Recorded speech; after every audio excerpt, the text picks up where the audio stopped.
Hi there everyone, yes, welcome to Random Sunday Funday, where today I'm starting a new series where I'm going to go through the Sega Megadrive Classics on the Nintendo Switch. Now, what I'm aiming to do for this is to end up with a comprehensive list at the end where I've actually ranked the games and given them all a score. However, to do that, I need to set a benchmark.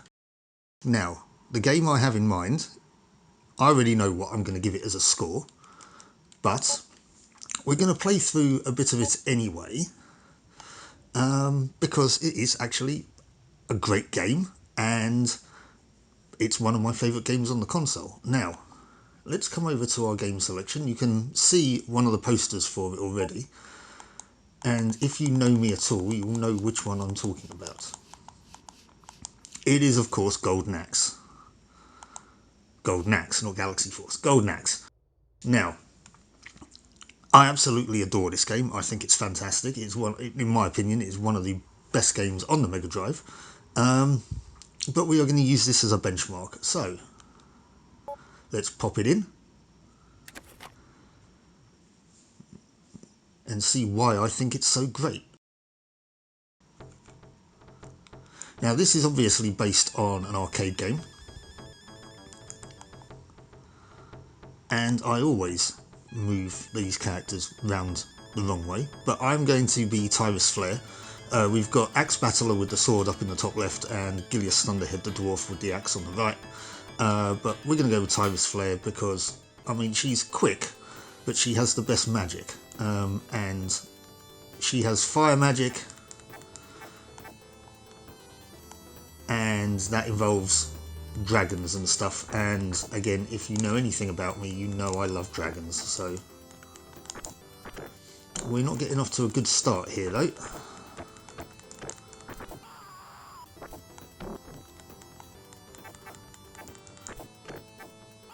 Now, it could just be because of the way that I'm playing this.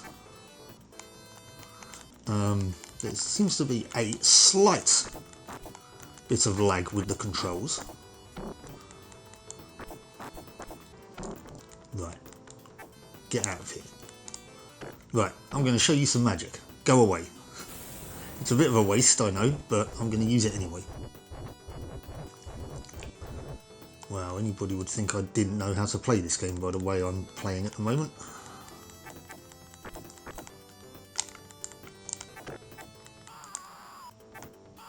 Right, go away. They really can properly surround you, these enemies. Come here. Right, come back. Thank you. These little gnomes give you these blue pots, which are in fact magic, which you can see I'm storing up at the top. No, you don't. You're not getting on it either.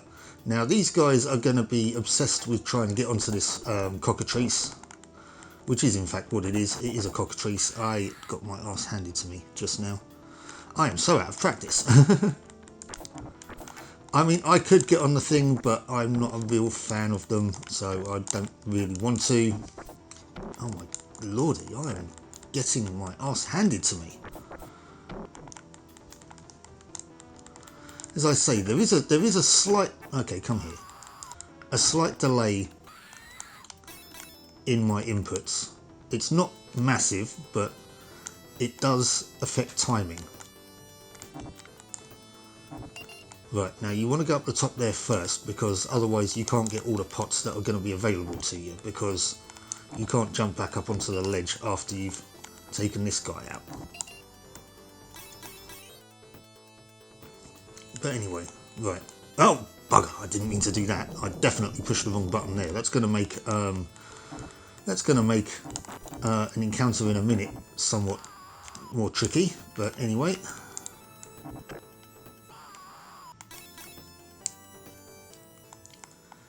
What we want to do is we want to take these guys out first.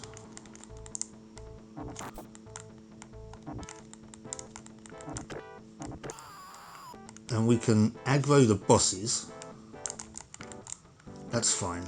We actually want to get rid of these cockatrices anyway. And the idea is that you want to get them in a horizontal plane, but again,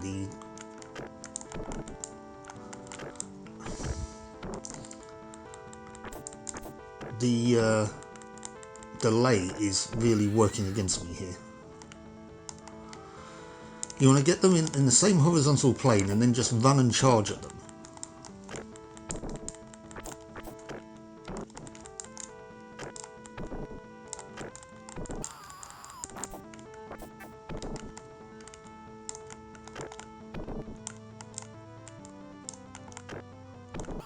Right, can we get back into the flow of things? Because that was an absolutely horrific first level. I lost nearly all of my lives. I accidentally wasted all my magic.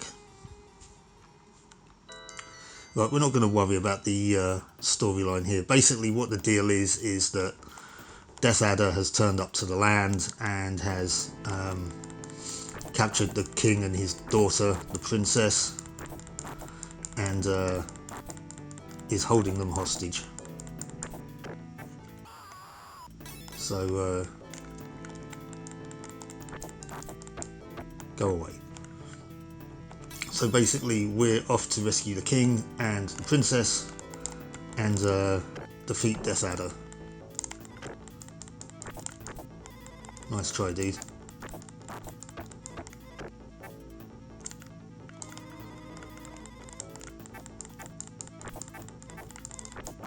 Okay, I don't quite know what happened there. I was kind of hit out of sequence.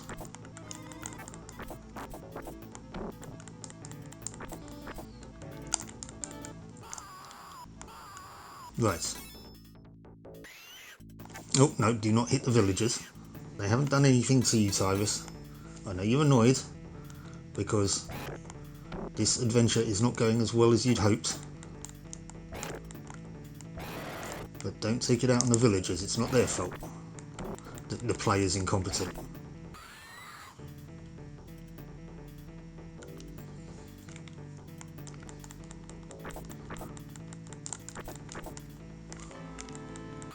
I didn't even push that button then, but oh well, we're using some magic then I guess. Little flame pixies. And you aren't even dead. Right, now you are. Okay. So yes, like I say, despite my incompetence, as I say, this is to do with there's a delay in the inputs, and it is messing up my timing a little.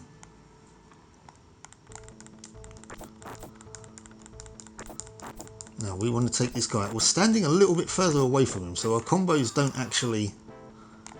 Nope, we are using magic on you because you are the bosses. Yeah, stand a little bit away from them so the combos don't actually finish and you just keep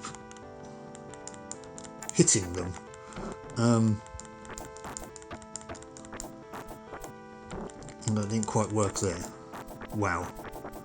Getting murdered by two women with axes.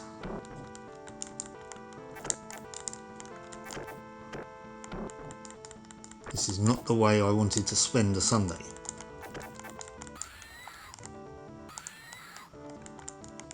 Okay, I thought they were the bosses, evidently not. We've got more ladies and some skeletons to deal with.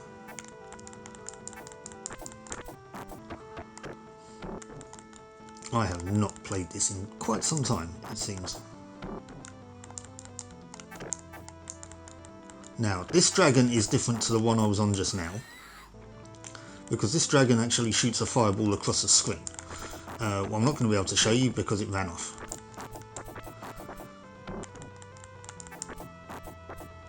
Right, well, I am evidently going to die just after this. I swear, I've done a kind of random thing of this before. But you know what? I'm going to leave it there, I think, because I'm doing horrendously. Irrespective of that, this is still going to be the benchmark that I'm going to work with. So let's jump to the leaderboard and I'll show you how I'm going to do this. So basically what I'm going to do is I'm going to give each game a score out of 100 as a percentage, as if it was in an old school magazine. I'm not going to break it down into categories like graphics or sound or anything. I'm just going to give it a straight score, just based on how I felt about playing the game. And then I'm going to offset it against a score from Mean Machines Sega. Now I know that not all of the games on this list would have featured, but for the ones that do, I'm going to put that score up there. Now, for Golden Axe, Mean Machines Sega actually scored it 94%. And don't get me wrong, I think it's more than worthy of that score. It is a great game. However, in this instance, I've got to sort of balance it a little bit against the rest of the games that are on offer here. And yeah, it's one of my favourite games on the console. It is still one of my favourite games like ever. But I am going to give it an 85%. Now, this is going to be because of an upcoming game that will be featured much later on in the series. That's also a side-scrolling beat-em-up that I think is just edges Golden Axe out. Why didn't we set that one as the benchmark, you ask? Well, it's because I thought, you know, I've featured Golden Axe on the channel before, so I figured why not do it again. So yeah, I'm going to give Golden Axe 85%. I love it to bits, irrespective of the control issues I was having today. So yeah, 85% Golden Axe, classic game. If you haven't played it, give it a go. Anyways, feel free to let me know in the comments below how wrong I was. I'm sure we all have our own opinions, and continue to do so as I keep rating these games. Please do join me next time for the next one, where we're going to go right to the start of the collection of games, and we're going to play Alex Kidd in the Enchanted Castle, which I've never played before, so it should be interesting. So please do join me for that one, but until then, I'll catch you later. Bye-bye.